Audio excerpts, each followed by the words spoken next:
Hi guys, today's story is called The Tabernacle. What's a tabernacle? Well, it was a big, huge tent, and I think it's very fitting that we have our tent in the background. But the tabernacle was not like this tent. It was a huge tent that was specifically designed for a special purpose for God.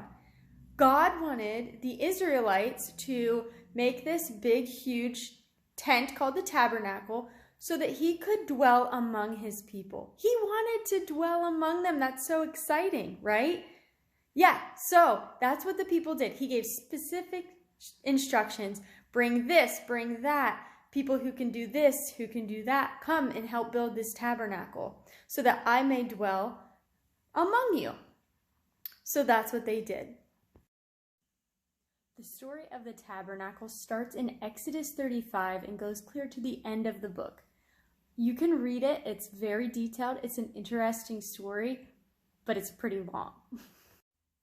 A guy named Bezalel was in charge of this entire thing. The Israelites would bring to Moses all of the stuff that God wanted them to bring, but they were bringing so much stuff that Moses had to tell them to stop because they had way more than what they needed, which is good. Okay, so I'm not an artist, but this is my drawing of the tabernacle.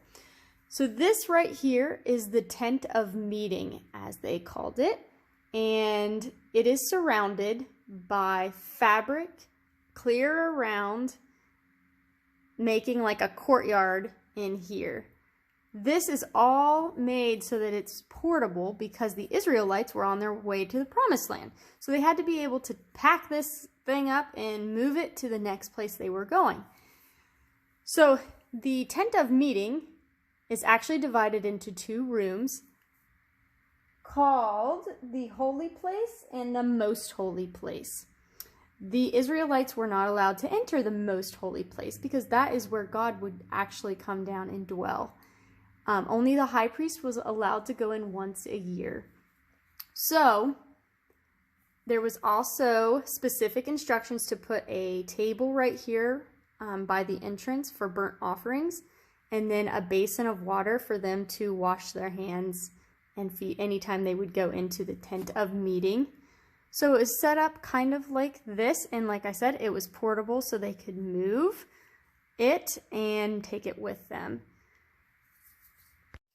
So how did they know when it was time to move?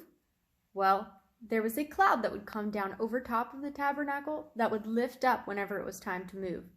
If it didn't lift up, it wasn't time to move yet. Thank you for joining us here at Action Kids for our story. This week, we pray that you can be with us in person next week, but if not, we pray that you watch us online.